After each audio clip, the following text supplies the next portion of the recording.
Hello, everyone, and welcome to our guest today. Kendra Birdsall is an integration specialist at Soltara Healing Center in Costa Rica. Kendra, thank you so much for sitting down with us. Thank you so much for having me. So, to start out, can you tell us a little bit about Soltara? Where are you? What do you do? Sure. So we are a healing center. We're located in the Nicoya Peninsula on the Pacific side of Costa Rica. And we work with Peruvian Shipibo healers, and we hold Ayahuasca ceremonies for our guests to attend. And along with other healing modalities, we work to support 1 week, 2 week, 3 week retreats. Sometimes we host specialized retreats as well. And so really our focus is just to create a safe and supportive environment so that people can come and work on their own healing. So it's kind of threefold, where we're there to support the Shipibo healers from Peru are there to hold ceremony, and then really a lot of it is on the guest to do a lot of their own healing. And so what our aim is to empower people to be able to move through that themselves. Great.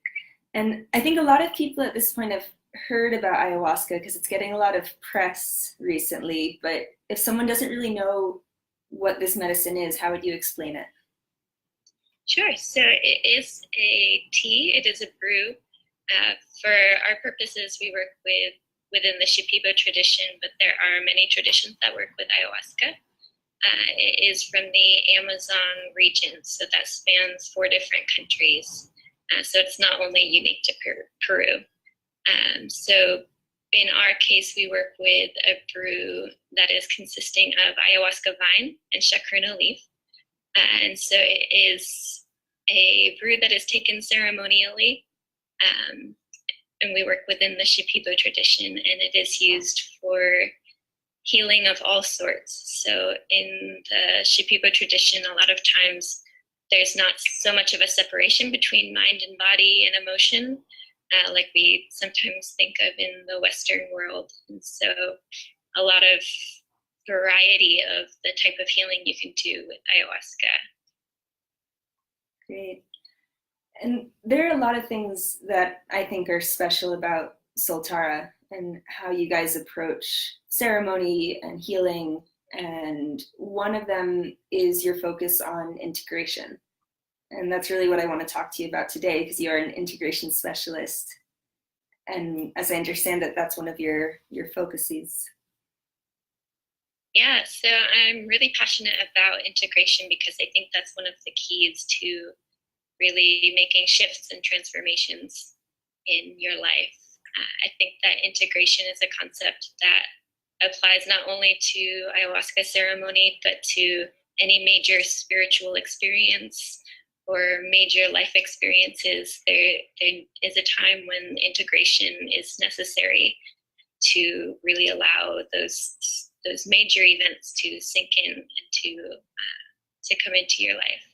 So when we talk about integration at our center, we're talking about how to integrate the insights or the lessons you might receive during the week or within ceremony itself, and how you take that into your everyday life. And so my focus really is to create an awareness when people arrive here that integration can be difficult, it can be challenging, but it's also part of the process. And so we like to prepare people for that integration process that comes after working with ayahuasca. Part of the reason why I'm personally inspired to work with integration is because my first time working with ayahuasca, I don't feel that I was fully prepared for the aftermath.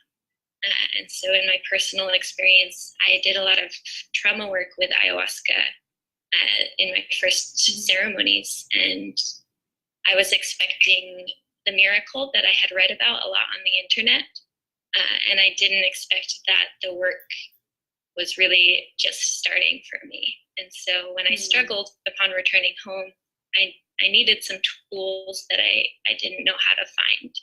And so my focus here is to create and to really promote those tools for the people who come here to work with ayahuasca. What would some of those tools be? Yeah, so some of those tools are things that you can work on even if you're not working with ayahuasca. So really, my focus is to create approachable everyday tools that are accessible to people.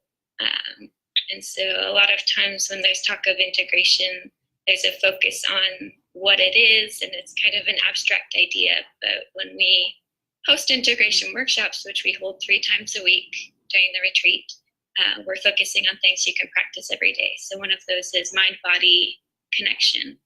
So encouraging people to start listening to the wisdom of their body and listen to how their body might be communicating to them throughout the day.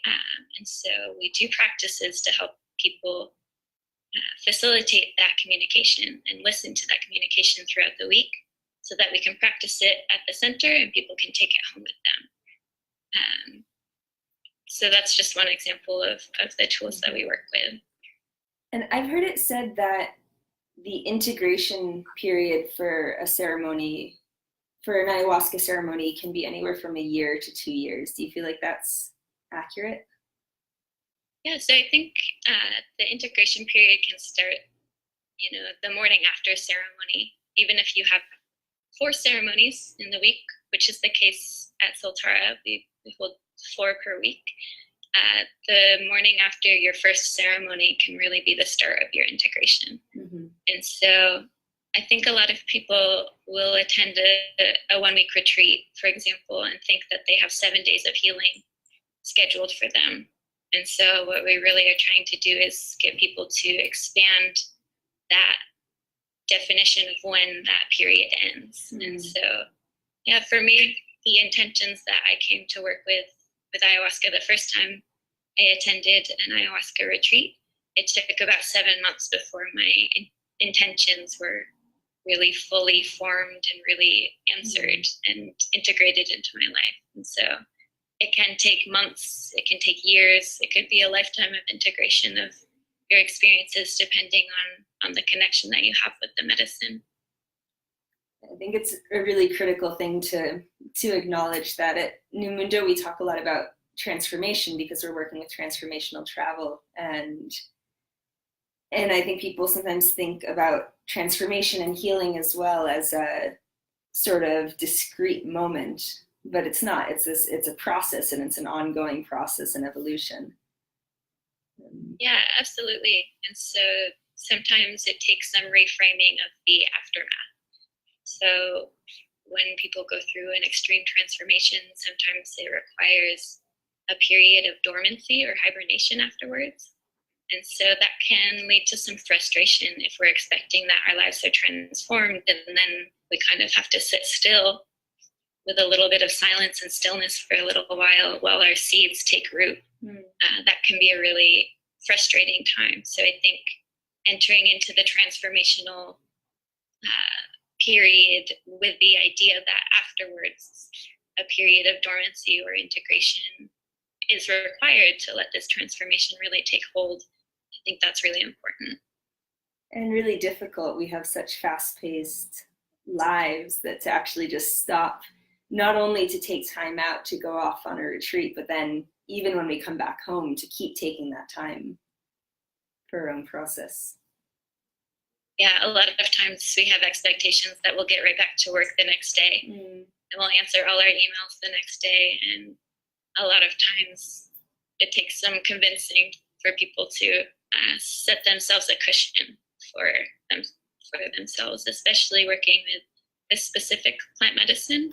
You can be very sensitive when you return back to the world. So building that cushion is really my goal, convincing people that cushion is as important as the preparation and as important as the ceremony. Do you have any other words of advice to someone who is familiar with ayahuasca or someone who's just curious and thinking about participating in a ceremony? Yeah, so I would definitely encourage people to have a little bit of patience. I think there's there's a trajectory that happens, and part of it is feeling that initial call to the medicine and just having some patience with that call and allowing the right situation, the right circumstances to work with the medicine to arise. Sometimes just putting it out there into the universe that I'm ready and I'm looking for this opportunity is what gets the whole process started. And then equally important is the patience after the transformational experience and the patience with the process. So I believe that working with the plant medicine ayahuasca, a lot of times things are brought to the surface. If there's sediment at the bottom of our lake, then it gets stirred up. And so sometimes the waters can feel a little bit murky after working with the medicine. So just giving time for that sediment to settle back down, for the waters to clear a little bit. And that may take months, it may take a year. And so looking at the challenges that come after working with ayahuasca as part of the process, almost part of the purge process, where things are coming up and you're living through them in order to let them go. Beautiful. Kendra, thank you so much for hanging out with us today. For anyone watching who's feeling curious, who might like to check out Soltara in Costa Rica, links to their information is in the description of this video. Again, this is Kendra Birdsall, Integration Specialist at Soltara Healing Center. Thank you so much. Thanks so much for having me, Toby.